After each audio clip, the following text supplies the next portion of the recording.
चक्षुरुन्मिलितं येन तस्मै श्रीगुरवे नमः। नमः ॐ विष्णुपदाय कृष्णपृष्ठाय भूतले श्रीमते भक्तिवेदान्त स्वामिनिति नामिने। नमस्ते सारस्वती देवे गौरवाणी प्रचारिणे निर्विशेषा शून्यवादी पाश्चात्यदेशतारिणे। वाञ्छाकल्पतरुभ्यश्च कृपासिन्धुभ्यैव च पतितानं पावनेभ्यो वैष्णवेभ्यो नमो नमः। जय श्री कृष्ण चैतन्य प्रभु नित्यानंद श्री अद्वैत गदाधर श्रीवासदि गौरभक्तवृंद। हरे कृष्ण कृष्ण कृष्ण हरे हरे, हरे राम राम राम हरे हरे। मूकं करोति वाचालं पंगुं लंघयते गिरिं यत्कृपातमहं वन्दे श्रीगुरुं दीनतारिणं परमानन्दमाधवं श्रीचैतन्य ईश्वरं। नमः ओं विष्णुपदाय कृष्णपृष्ठाय भूतले श्रीमते जयपताका स्वामिनिति नामिने। नमः आचार्यपादाय निताय कृपाप्रदायिने गौरकथा धामदाय नगरग्रामतारिणे। हरे कृष्ण। उपस्थित समस्त गौर भक्तवृंदेर श्री चरण कमले आमार सश्रद्ध प्रणाम। आपनादेर कृपा भिक्षा चाइछि किछु बलार जन्य। प्रथमेই कृतज्ञता प्रकाश करछि स्थानीय नामहट्ट भक्तদের प्रति। এত সংখ্যায় আপনারা এখানে উপস্থিত হয়েছেন, কেউ কেউ অনেক দূর থেকে এসেছেন, তো অনেক ভালো লাগছে, আনন্দ লাগছে এত ভক্তকে দেখে একসাথে।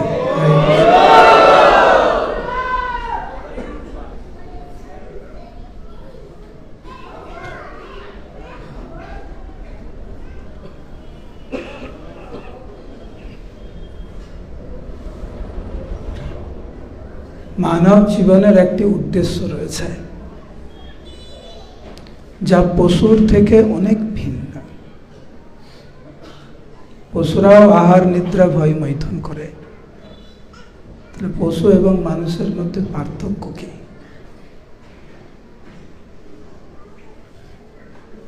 মানব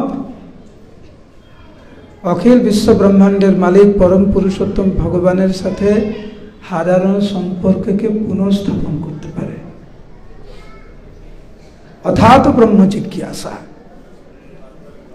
মানব জিজ্ঞাসা করতে পারে যে আমার প্রকৃত স্বরূপ কি, আমার প্রকৃত পরিচিতি কি, ভগবানকে, ভগবানের সাথে আমার সম্পর্ক কি, মায়াকে, মায়ার সাথে আমার সম্পর্ক কি।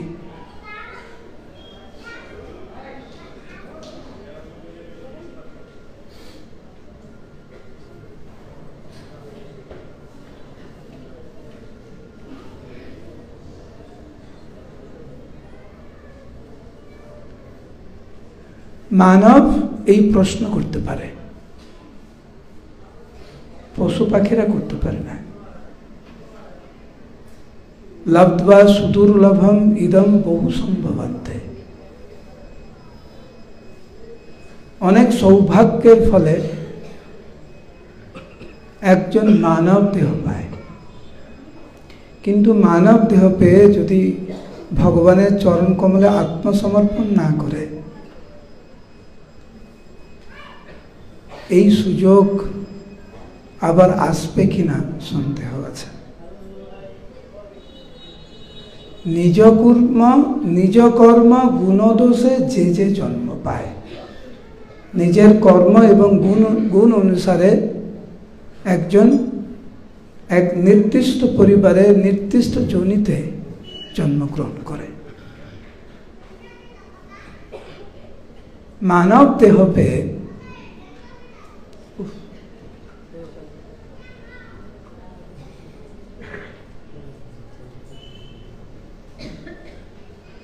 আবার অনুরোধ করছি, যাদের কাছে শিশু আছে যদি ওই সাইডে থাকে তাহলে খুব ভালো হয়। আমার তো বারবার বলাতে এরকম বিঘ্ন ঘটবে। বাচ্চা আছে, দয়া করে মাথা জেলায় এদিকে চলে আসে। প্রভু ডিস্টার্ব হচ্ছে।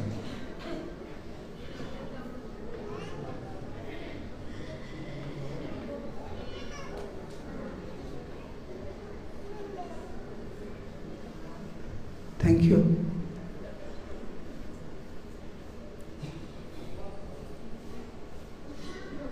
যতস্যাহি ধ্রুবম মৃত্যুর ধ্রুবম জন্ম মৃত্যুস্য চ। যে যার জন্ম হয়েছে তার মৃত্যু অনিবার্য, যার মৃত্যু হয়েছে তার জন্ম অনিবার্য। কিন্তু মায়ার প্রভাবে আমরা এইটা নিয়ে আলোচনা করতে চাই না, মনে রাখতেও চাই না যে একদিন আমাদেরকে চলে যেতে হবে। শ্রুতকীর্তি প্রভু যেদিনকার ওনার সৌভাগ্য হলো যে প্রভুপাদের সেবক রূপে সেবা করার জন্য, ব্যক্তিগত সেবক রূপে প্রথম দিন সেবা করার প্রথম দিন সেবক রূপে, তো ওনাকে বলে দেওয়া হয়েছে যে সব সময় প্রস্তুত থাকতে, যে প্রভুপাদ যে কোনো সময় ওনার কলিং বেল বাজাতে পারেন এবং কলিং বেল বাজালে তৎক্ষণাৎ যেন শ্রুতকীর্তি প্রভু এসে প্রভুপাদকে ষষ্ঠাঙ্গ প্রণাম করে প্রভুপাদকে জিজ্ঞাসা করে যে প্রভুপাদ কি সেবা করতে পারি আপনার। এইভাবে শ্রুতকীর্তি প্রভুকে ট্রেনিং দেওয়া হয়েছে, সবসময় প্রস্তুত থাকবে। আর সেবক রূপে এটা প্রথম দিন, তো অপেক্ষা করছে কখন সে কলিং বেল বাজবে। প্রথম দিন তো যদি কিছু ভুল হয়ে যায়, প্রভুপাদ কলিং বেল বাজালো, যদি না যেতে পারলাম অপরাধ হয়ে যাবে। তো উৎকণ্ঠায় উদ্বিগ্নে অপেক্ষা করছে। হঠাৎ করে উনি কলিং বেল শুনলেন প্রভুপাদের ঘর থেকে, দৌড়ে গেছেন শ্রুতকীর্তি প্রভু, ষষ্ঠাঙ্গ দণ্ডবোধ প্রণাম করে বিনম্র চিত্তে শ্রুতকীর্তি প্রভু প্রভুপাদকে জিজ্ঞাসা করছেন, প্রভুপাদ আপনি কলিং বেল টিপেছেন, কি সেবা করতে পারি আপনার? প্রভুপাদ বললেন কিচ্ছু না। শ্রুতকীর্তি প্রভু বললেন, প্রভুপাদ আপনি কলিং বেল টিপেছেন তো? বলছে হ্যাঁ। কি সেবা করতে পারি? কিচ্ছু না, আমি কলিং বেল টিপলাম এই কারণে শুধু দেখতে চাইছিলাম তুমি কতটা প্রস্তুত।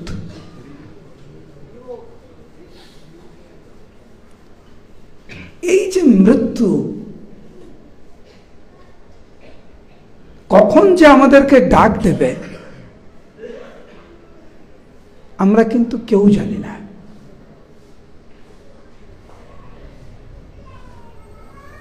কিন্তু আমাদের জীবনধারা এমন যেন মনে হয় আমরা লক্ষ কোটি বছর বাঁচব। ক্ষণভঙ্গুর দেহ, যে কোনো সময় যে কোনো পরিস্থিতিতে ডাক পড়বে। বিষয়টা হচ্ছে যে যখন ডাক পড়বে আমাদের, সেই সময়ের জন্য প্রস্তুত কিনা,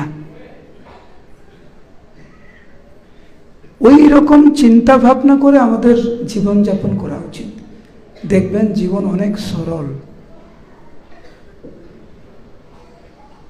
ওই রকম চিন্তা ভাবনা করে জীবনযাপন করলে ভগবানের চরণ কমলে খুব সহজে আত্মসমর্পণ করা যায়। কপটতার স্থান থাকে না।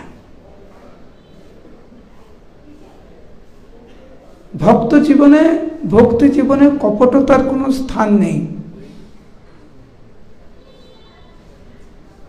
ভক্ত ওই রকম জীবনযাপন করে। আজকের ছিল ভক্ত সিদ্ধান্ত সরস্বতী ঠাকুর ছিল প্রভুপাদের 150তম আবির্ভাব তিথি আজকের। যিনি ছিলেন আমাদের ইসকনের প্রতিষ্ঠাতা আচার্য, ছিল প্রভুপাদের গুরু এবং ভক্তিবিনোদ ঠাকুরের সন্তান। তো ওনার যে কয়েকটি শিক্ষা আছে তার মধ্যে অন্যতম শিক্ষা হচ্ছে যে আমরা এই জগতে বেশি দিন থাকব না, কিন্তু হরি কীর্তন করতে করতে যদি আমাদের দেহপাত হয় তখনই মানব জীবনের সার্থকতা। এই হরিনাম গ্রহণ করতে করতে যে দেহ রাখার যে একজন ভক্তের মানসিকতা, এটা কিন্তু এত সহজে আসে না। কে হরিনাম করতে পারে সর্বক্ষণ? তৃণাদপি সুনীচেন তরোরিব সহিষ্ণুনা অমানেন মানদেন কীর্তনীয় সদা হরি। যিনি বিনয়, যিনি সহ্য করতে পারেন, সম্মান আশা করে না কিন্তু অপরকে সম্মান দেয়, কেবল তিনি হরিনাম করতে পারে।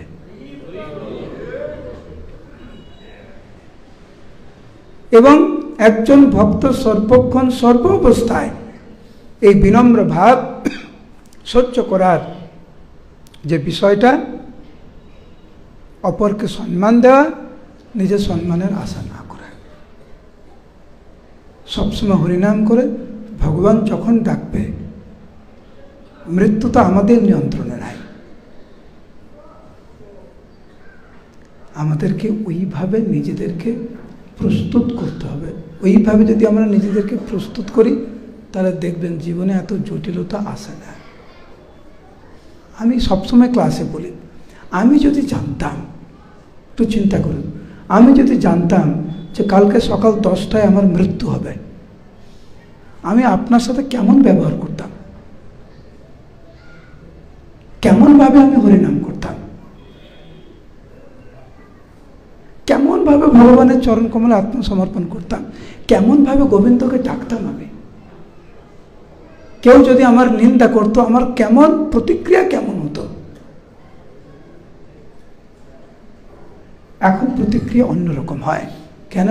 আমি ভাবি যে আমার হাতে অনেক সময় আছে। পরীক্ষিত মহারাজ যখন অভিশপ্ত হলেন যে 7 দিন পরে ওনার মৃত্যু হবে, শশা করা পৃথিবীর সম্রাট উনি, কিন্তু 1 গ্লাস জল পায়নি। এইটি হচ্ছে বিধির বিধান, এইটি হচ্ছে সংসারের প্রকৃত চরিত্র। শশা করা পৃথিবীর রাজা, সম্রাট উনি, বনে গিয়েছেন মৃগয়াতে, জল তৃষ্ণা পেয়েছে, একটু জল চাইছে, জল পাচ্ছে না। ঋষির আশ্রমে গেলেন তো জল পেলেন না, অপমানিত বোধ করলেন, ক্রোধান্বিত হলেন, এত মৃত সর্প নিয়ে ঋষির গলায় দিয়ে চলে আসলেন। ঋষিপুত্র যখন শ্রবণ করলেন যে শশাগড়া পৃথিবীর সম্রাট মহারাজ পরীক্ষিত এই কর্ম করেছে, অভিশাপ দিলেন, 7 দিনের পরে তোমার মৃত্যু হবে। শাস্ত্রে বর্ণনা রয়েছে যদি পরীক্ষিত মহারাজ চাইতেন উনিও অভিশাপ দিতে পারতেন, তার নেই। উনি আনন্দিত চিত্তে ছিলেন। উনি,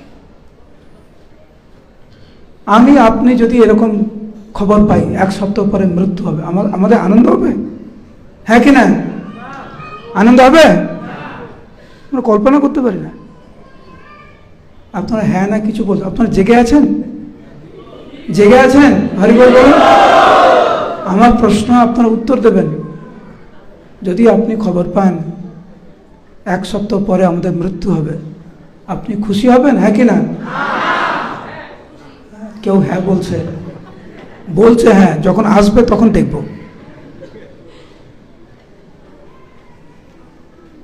পরীক্ষিত মহারাজ অভিশপ্ত হলেন। যখন উনি খবর শুনলেন 7 দিন পরে ওনার মৃত্যু, ভগবানের বিশেষ আশীর্বাদ রূপে স্বীকার করলেন।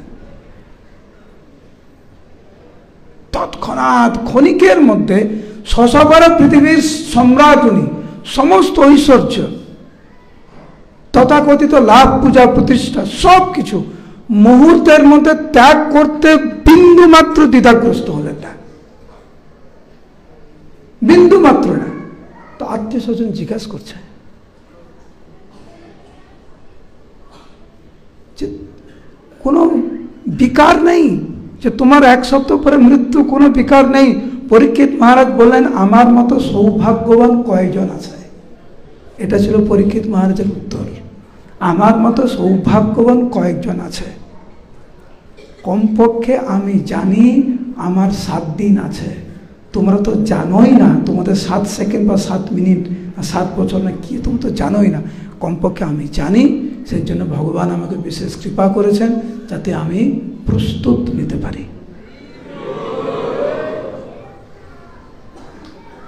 আর পরীক্ষিত মহারাজ সঠিক প্রস্তুতি নিলেন। 7 দিন যাবৎ ওনার গুরুদেব সুখদেব গোস্বামীর কাছ থেকে শ্রীমদ্ ভাগবত শ্রবণ করে ভগবত ধামে ফিরে গেলেন। আমরা মানব জীবন পেয়ে অবহেলা করি, সময়কে অসম্মান করি। আমরা যদি সময়কে গুরুত্ব না দেই, সময় কিন্তু আমাদেরকে শেষ করে ফেলবে।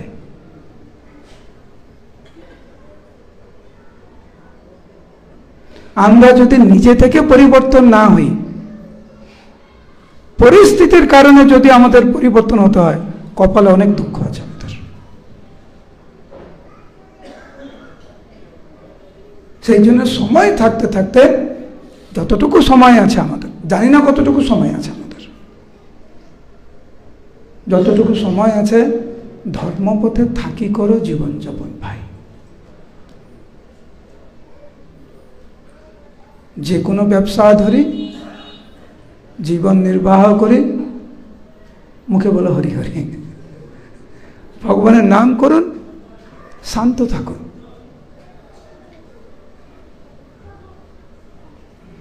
যে কোনো মুহূর্তে আমাদের ডাক, আমরা কি শুনছি না? আজকে উনি দেহ রেখেছেন, আজকে ইনি দেহ রেখেছেন, এই আত্মীয় ওই আত্মীয়, প্রতিনিয়ত আমরা শ্রবণ করছি, তবু অবহেলা কেন?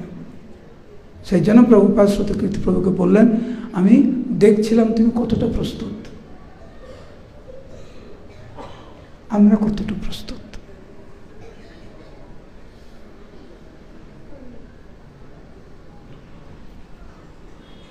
ভক্তি সিদ্ধান্ত সরস্বতী ঠাকুর এই জগতে আবির্ভূত হলেন 150 বছর পূর্বে। ভক্তিবিনোদ ঠাকুরের আহ্বানে, জগন্নাথের বিশেষ কৃপা রূপ হচ্ছেন ভক্তি সিদ্ধান্ত সরস্বতী ঠাকুর শিল প্রভুপাদ, যার করুণায় ইস্কনের প্রতিষ্ঠাতা আচার্য শিল প্রভুপাদ সারা বিশ্বে কৃষ্ণ ভাবনামৃত প্রচার করেছেন।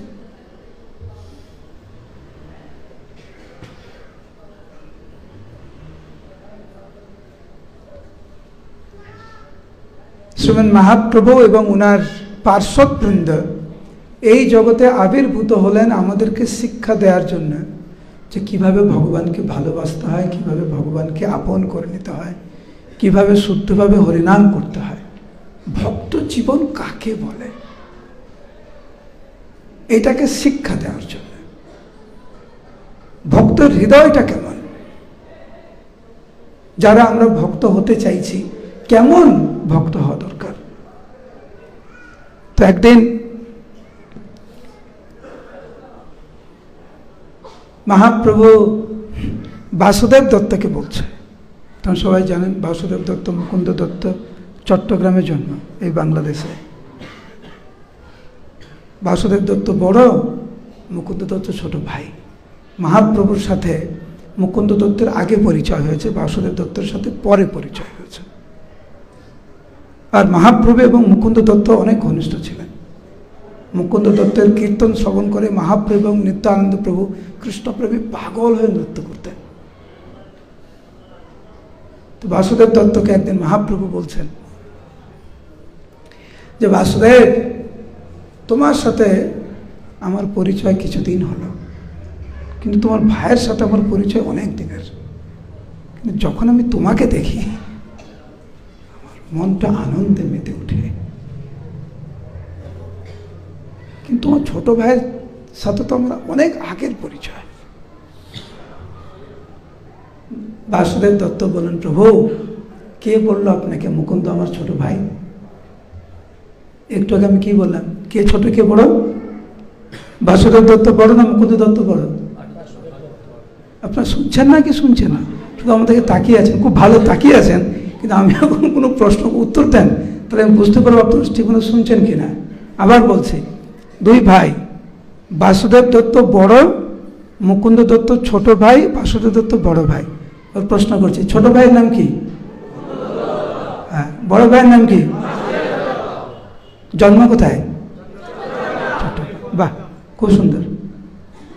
ইনারা কিন্তু গোলক বৃন্দাবনে এই দুইজন ভগবান কৃষ্ণ এবং শ্রীমতী রাধারানীর ব্যক্তিগত গায়ক।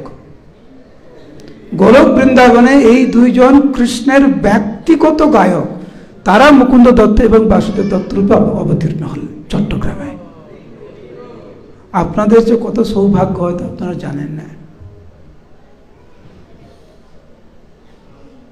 কিন্তু ব্রহ্মমধ্য গৌড়ীয় সম্প্রদায়ের বৈষ্ণবদের কাছে এই বাংলাদেশের ভক্তরা আপনারা আমাদের কাছে পূজনীয়। এই সেই দিব্য ভূমি যেখানে পুণ্ডরীক বিদ্যানিধি, বাসুদেব দত্ত, মুকুন্দ দত্ত, অদ্বৈত গোসাই, মাধবেন্দ্র পুরীপাদ, শ্রীবাস ঠাকুর, নরোত্তম দাস ঠাকুর, গৌরীদাস পণ্ডিত, গৌরকিশোর দাস বাবাজি মহারাজ, হরিদাস ঠাকুর, হ্যাঁ, বংশদাস বাবুজি মহারাজ, জগন্নাথ দাস বাবুজি মহারাজ, এই পুণ্যভূমিতে ওনাদের আবির্ভাব স্থান। এবং আপনাদের পূর্বপুরুষেরা কিন্তু ওনাদের দর্শন করেছেন। যে আপনারা যে এখন এখানে বসেছেন, বসে হরিকথা শ্রবণ করছেন, এর পিছনে ইতিহাস আছে। আপনারা সাধারণ কেউ নন। আপনাদের পূর্বপুরুষেরা শ্রীমান মহাপ্রভু এবং মহাপ্রভুর নিত্য পার্শ্বদের সান্নিধ্য পেয়েছে, অনেক কৃপা পেয়েছে। আপনারা কেন বঞ্চিত হবেন? মহাপ্রভু এবং মহাপ্রভুর নিত্য পার্শ্বদের কৃপা থেকে কেন বঞ্চিত হবেন? পূর্ণ সুযোগ গ্রহণ করুন এবং এই জীবনের অন্তিমেই গোলক বৃন্দাবনে ফিরে যান। আপনারা কেন এই ভৌতিক সংসারে জন্ম মৃত্যু জরা ব্যাধির চক্রে বারবার কেন আসতে চাইবেন? ভগবত ধামে ফিরে যাওয়ার জন্য পূর্ণ সুযোগ আপনাদের সামনে। কেন নষ্ট করব? কেন ভালো ভক্ত হব না? কেন শুদ্ধ হরিনাম কেন করব না? কেন প্রভুপাদের চরণে আশ্রয় গ্রহণ করব না? কেন? পুনরপি জননম পুনরপি মরণম পুনরপি জননী জঠরে শয়নম। কেন? এই সুবর্ণ সুযোগ কেউ হারাবে। আমার খুব ভালো লাগছে যখন আমি এসেছি, দেখছি রাধা গোবিন্দের অপূর্ব বিগ্রহ, গৌর নিতাই, এখানে মহাপ্রভু, নিত্যানন্দ প্রভু, ভগবান রাম, রাধাকৃষ্ণ, এখানে সব তো আছে। কেন গ্রহণ করবেন না? বৈষ্ণবানম যথা শম্ভু, এখানে ভগবান আছেন আর মহাদেব আছেন। বলুন হর হর মহাদেব। কিসের চিন্তা? মহাদেব এখানে, গোবিন্দ এখানে, মহাপ্রভু এখানে। বলুন হরে কৃষ্ণ, বলুন গৌরাঙ্গ গৌরাঙ্গ গৌরাঙ্গ, বলুন জয় নিতাই জয় নিতাই জয় নিতাই, হর হর মহাদেব। ভক্ত আছে, ভগবান আছে, শুধু সুযোগটা আপনাকে গ্রহণ করতে হবে। ভগবত ধামে ফিরে যাওয়ার জন্য যা সুযোগ সুবিধা দরকার সব আপনাদের সামনে। কেন গ্রহণ করব না? কেন পিছিয়ে আছি? নিজেকে প্রশ্ন করুন। হাতে সময় খুব কম। ভক্ত সিদ্ধান্ত সরস্বতী ঠাকুর বললেন, আমরা বেশি দিন এই জগতে থাকবো না, পূর্ণরূপে নামের আশ্রয় গ্রহণ করতে হবে। এবং আজকের তিনটি বিষয় আমরা আলোচনা করব, যেটা পূর্ণরূপে নামের আশ্রয় গ্রহণ করার জন্য সহায়তা করে। প্রথম জিনিসটা, মহাপ্রভু বললেন যে তোমার ছোট ভাইয়ের সাথে আমার আগে পরিচয়, কিন্তু তোমাকে যখন আমি দেখি এত আনন্দ পাই কেন? তৎক্ষণাৎ বাসুদেব দত্ত এক মুহূর্ত অপেক্ষা না করে বলছে, প্রভু কে বলল মুকুন্দ আমার ছোট ভাই? প্রকৃতপক্ষে মুকুন্দ আমার বড় ভাই, এই কারণে কারণ সে আগে তোমার কৃপা পেয়েছে। কে ছোট কে বড়, নিশ্চিত রূপে যিনি বয়সে বড় তাকে আমাদের সম্মান করা উচিত, কোনো সন্দেহ নেই। কিন্তু আপনার থেকে বয়সও ছোট হলেও সে যদি ভগবানকে ভালোবেসে থাকে, নামকে আশ্রয় করে থাকে, আমি বয়সে বড় হয়েও তাকে আমার সম্মান দেওয়া উচিত। এইটি হচ্ছে শাস্ত্রীয়। এখানে আমি দেখছি কয়েকটা ছোট ছোট বাচ্চা বসে আছে, কত মন দিয়ে ক্লাস শুনছে। ওরা তো আমার পূজনীয়, হতে পারে আমার থেকে অনেক বয়স কম। এই রকম মানসিকতা থাকলেই ভক্তি জীবনে এগোতে পারবেন, তা না নয়। যিনি একবার হরে কৃষ্ণ মহামন্ত্র বলেন তিনি ভক্ত। এত বাদ বিচার করার দরকার নাই, সম্মান দিতে শিখি আমরা। আমার সাথে সাথে একবার বলুন তো, হরে কৃষ্ণ কৃষ্ণ কৃষ্ণ হরে হরে, হরে রাম রাম রাম হরে হরে। মহাপ্রভু বলেছেন যিনি একবার হরে কৃষ্ণ মহামন্ত্র বলেন তিনি ভক্ত। তা আপনার সব ভক্ত, কেন আমি অসম্মান করব? তো বাসুদেব দত্তর এই যে শিক্ষা, যেহেতু আমার ছোট ভাই তোমাকে ভালোবাসে, তোমার সেবা করে, তোমাকে ভক্তি করে, সেই জন্য সে আমার শ্রদ্ধার পাত্র। কে বলো সে ছোট? প্রকৃতপক্ষে সে আমার বড়। এটা একটা শিক্ষা, মনে রাখবেন। আপনি দেখুন তো আপনার পাশে কে বসে আছে, একবার ডান দিকে বাঁ দিকে কে বসে আছে দেখুন, দেখুন দেখুন কে ডান দিকে বাঁ দিকে বসে আছে। সবাই বৈষ্ণব ও বৈষ্ণবী। হতে পারে তার থেকে আপনার শিক্ষাগত যোগ্যতা বেশি, হতে পারে তার থেকে আপনি ভালো রান্না করতে পারেন, তার থেকে ভালো গাইতে পারেন, তার থেকে বেশি অর্থ উপার্জন করেন, সমাজে তার থেকে আপনার পদ আরো বেশি প্রতিষ্ঠিত হতে পারে এগুলো। কিন্তু সে যদি ভক্ত হয় সে সম্মানীয়, এটা মনে রাখতে হবে। দ্বিতীয়ত, ভক্তদের মনে অনেক করুণা।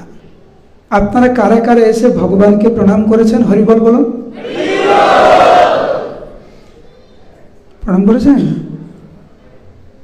হ্যাঁ কিনা বলো। কি চেয়েছেন ভগবানের কাছে? চিন্তা করুন আমি কি বলছি।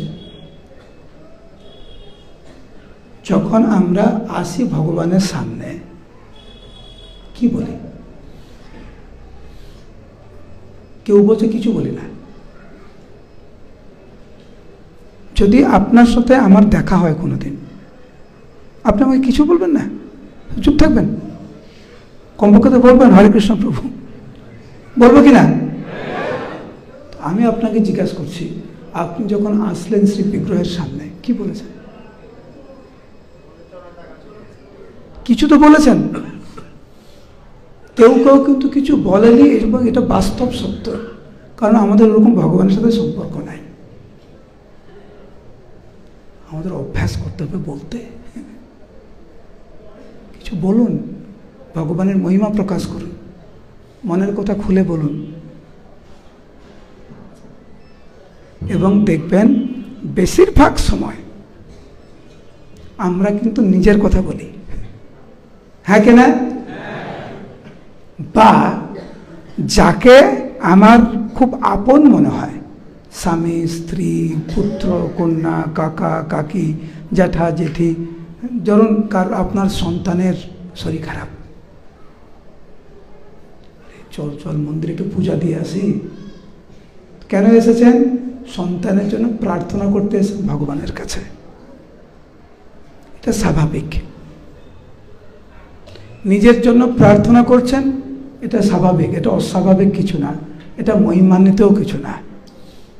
কিন্তু ভক্ত নিজের জন্য যেরকম প্রার্থনা করে, নিজের নিকট আত্মীয়ের জন্য যেরকম প্রার্থনা করে, যাকে চিনেও না তার জন্যও প্রার্থনা করে। এ হচ্ছে ভক্তের স্বভাব। যে তাকে পছন্দ করে না তার জন্য ভগবানের কাছে গিয়ে প্রার্থনা করেন যে হে প্রভু, আপনি ওনাকে একটু আশীর্বাদ করবেন। ভগবান যখন দেখেন যে কোনো ভক্ত অপর ভক্তের জন্য প্রার্থনা করছেন, ভগবান সেই ভক্তের প্রতি আরো বেশি প্রসন্ন হন। কারণ ভক্তরা স্বার্থপর না, ভক্তরা পর দুঃখ দুঃখী, পর সুখে সুখী। জীবের দরদ দুঃখী ছিল প্রভুপাদ। বাসুদেব দত্ত ছিলেন তার জ্বলন্ত উদাহরণ। একদিন মহাপ্রভুর কাছে গিয়েছেন জগন্নাথপুরী ধামে, এবং জগন্নাথপুরী ধামে মহাপ্রভুর কাছে একবার করুণভাবে বাসুদেব দত্ত বলছেন, প্রভু আমি আপনার থেকে কিছু চাই। বাসুদেব দত্তকে শ্রীমান মহাপ্রভু এত ভালোবাসতেন, বাসুদেব দত্ত কখনো মহাপ্রভুর কাছে কিচ্ছু চায়নি। হঠাৎ করে পুরী ধামে বাসুদেব দত্ত মহাপ্রভুকে বলছেন, প্রভু আমার কিছু প্রয়োজন আছে।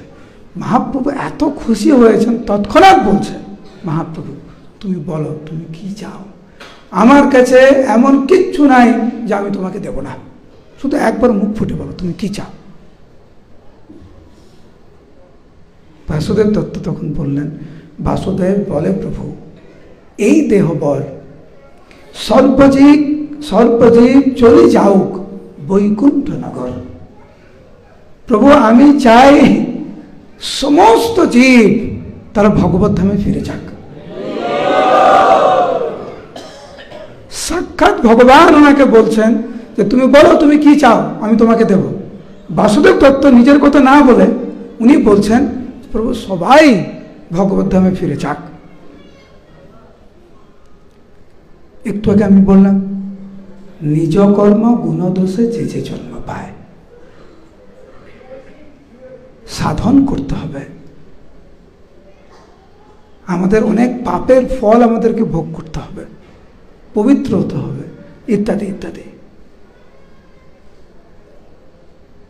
তখন বাসুদেব দত্ত মহাপ্রভুকে বলছেন যে হে প্রভু, যদি আপনার মনে হয় যে কলিহত জীব তারা ভগবত ধামে ফিরে যাওয়ার যোগ্য না, কারণ তাদের অনেক পাপ কর্ম রয়েছে, আমি আপনার চরণ কমলে বিনীতভাবে প্রার্থনা করছি, আমি সবার পাপ নিয়ে অনাদিকাল ধরে আমি নরক যন্ত্রণা ভোগ করতে চাই, এবং তার পরিবর্তে প্রভু আপনি সবাইকে ভগবত ধামে নিয়ে যান।